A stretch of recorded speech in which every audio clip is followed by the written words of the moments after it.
Welcome back, Night Dwellers, to another episode of Simple Dark Stories. I'm your host, Mothy.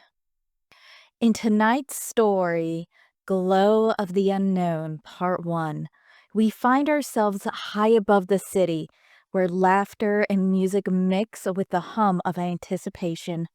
The sky holds its breath, waiting for a spectacle, but sometimes the things that fall from above aren't meant to be wished upon. Sometimes they bring something else with them. So settle in and keep your eyes on the horizon, and let's begin.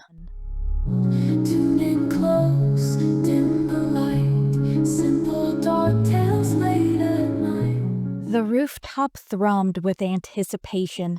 The chatter of partygoers mingled with the hum of the city below, punctuated by the occasional blare of a car horn or the faint whirl of distant traffic. Strings of fairy lights crisscrossed the sky above, casting uneven patches of warm golden light over the assembled crowd. The air was a strange mix of excitement and unease, laced with the faint metallic tang of approaching rain and the burn of cigarette smoke wafting from the corners. Maddie held her phone aloft, angling it to catch the glimmer of the fairy lights against her auburn hair. Her glass blue eyes sparkled, though the smile she wore for the camera seemed almost too bright, too forced. "All right, my dudes," she began, her voice buoyant yet edged with something unspoken. "Welcome to the best Valentine's Day stream this side of the Milky Way. Meteor showers, cheap drinks, and me?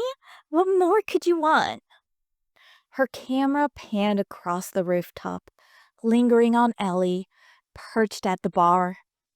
Ellie's black hoodie was a stark contrast to the party's vibrant colors, her expression one of quiet disdain as she nudged a glass away. Ellie's voice cut through the background noise like a blade. "This place can't even make a decent Singapore sling. Tastes like regret with ice." She shook her head, her fingers curling around the counter as if anchoring herself. "Remind me why I agreed to come?" Nearby, Joshua leaned against the bar, his cologne a sharp synthetic sweetness that clashed with the smoky air. His grin was too wide, too practiced as he charmed a man in a crisp shirt. Catching Maddie's eye, he shifted effortlessly. "Hey, Stream Queen," he called, his tone dripping with arrogance. "What's your name?" Maddie didn't bother to look up. "Does it matter? You won't remember in like 5 minutes." Ellie snorted, the sound sharp and biting. "Ambitious of you to think anyone here is interested." At the edge of the rooftop, Ty hunched over his phone, its screen casting an eerie glow over his face. His fingers flew across the keyboard as he muttered under his breath, "Perfect conditions for jackalope migration tonight. Clear skies, minimal light pollution. It's all coming together." A couple nearby stifled laughter, but Ty didn't notice. He raised his beer in a mock toast to the sky, his gaze unwavering. Across the way, Mike's voice carried softly, their words deliberate as they laid out tarot cards for a group of college girls. The rhythmic shuffling of the deck was oddly hypnotic. "The planets are aligned tonight," Mike intoned, their black hair falling in a curtain over one shoulder. "Something big is coming, transformative." One girl giggled nervously. "Big like midnight kiss?" Mike's lips curled into a cryptic smile. "Or a shift in the universe. both can change your life. Ellie leaned back, the chill of the bar stool's metal edge biting through her hoodie. She tilted her head toward the sky, her voice flat. If this is the highlight of my night, I'm calling it a year early. The first streak of light tore across the horizon, drawing a collective gasp from the crowd. Cheers erupted as meteors began to streak the sky, each one brighter than the last. But as one particularly luminous trail burned across the heavens, a creeping unease settled over Ellie. It wasn't just the light, it was the way it grew, impossibly large, descending with a fiery intensity that did not belong to a meteor. A deafening roar came a heartbeat later, followed by the tremor. The ground lurched violently, sending glasses and bottles crashing to the floor. The sharp, cloying scent of spilled liqueur filled the air, mingling with the tang of smoke now visible on the horizon.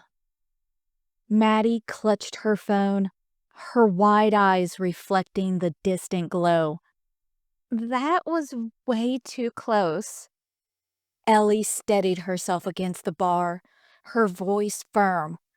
Everyone stay calm. It's probably just. Her words faltered as she caught sight of the eerie orange glow rising from the crash site.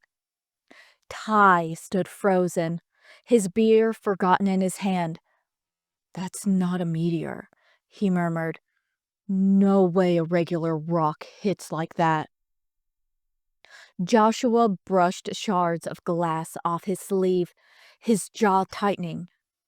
I'm out. What's ever going on, it is not my problem. And then the lights began to fail. The fairy lights overhead flickered, their warm glow fading into a dim, uneven rhythm that cast distorted shadows across the rooftop.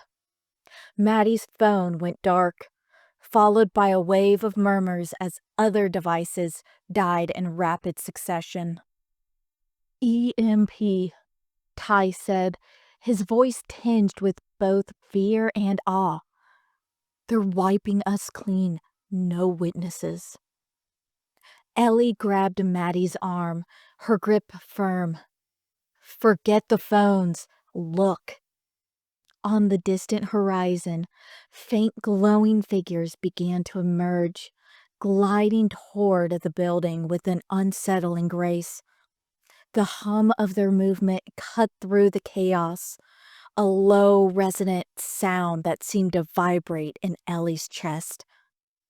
Maddie's voice was barely a whisper. What the hell are those?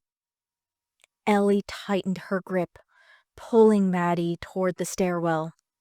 We're not waiting to find out. Move.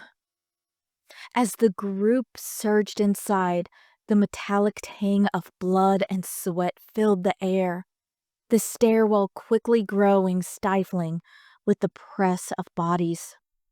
The scrape of furniture against concrete echoed sharply as Ty and the others barricaded the door. The faint sound of scraping metal on the rooftop drifted through the cracks, a sinister lullaby to the panicked whispers and muffled sobs. Ty's voice rose above it all, steady and unyielding. They're testing us, he said, his gaze fixed on the trembling door, seeing if we'll break first.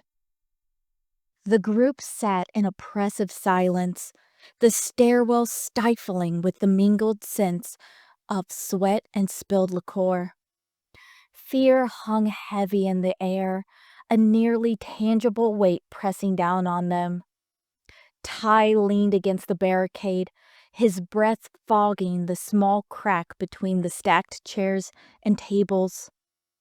The faint bioluminescent glow of the aliens outside flickered through the gap, casting shifting shadows that danced like specters on the stairwell's metal walls. His heart thudded in his chest as he watched the creatures move with eerie precision. Their suits hummed faintly, a sound that buzzed just below the threshold of hearing, making his skull ache. He squinted, catching a glimpse of one alien crouching to inspect a discarded phone. Its tail pulsed rhythmically, almost like a heartbeat. Ty's voice broke the tension, sharp and urgent. Holy crap! It's all making sense now. Ellie, who had been murmuring reassurances to a crying woman, looked up sharply. What makes sense? Ty turned, his face a mix of triumph and paranoia. They're not aliens. They're government agents. IMB in fancy suits. The whole alien thing, it's just a cover. Maddie paused mid-step, her arms crossed. I'm sorry, what? Ty pointed emphatically toward the barricade, his voice rising. Think about it. Gliding suits, glowing tails. It's all classic misdirection. They're here to shut us up because we saw too much. Joshua, leaning lazily against the stairwell railing, let out a derisive snort. Or they're just aliens, like everyone else is saying. Ty jabbed a finger at him, his face reddening. That's exactly what they want you to think. You're falling for it, man. It's all a game and we're all pawns. Outside, the aliens moved in deliberate patterns, their bioluminescent bodies casting unnatural light against the rooftop. One alien crouched again, its tail glowing brighter, as if seeming to scan the area.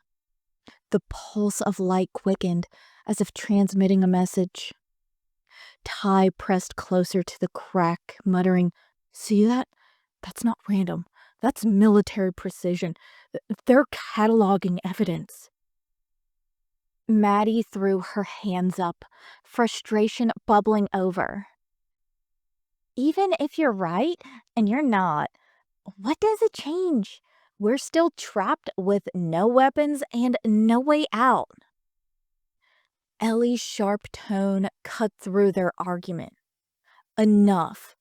Ty, whether they're aliens or MIB or something else, they're dangerous. We need a plan, not more conspiracy theories. Ty hesitated, glancing back at the glowing figures. Fine, he said, but when this all comes out, remember I called it first. That concludes today's episode. Join us next week for another spine-tingling tale here on Simple Dark Stories. If you enjoyed this and would like to help out, please give us 5 stars and let us know what haunts your dreams. Until next time, bye-bye.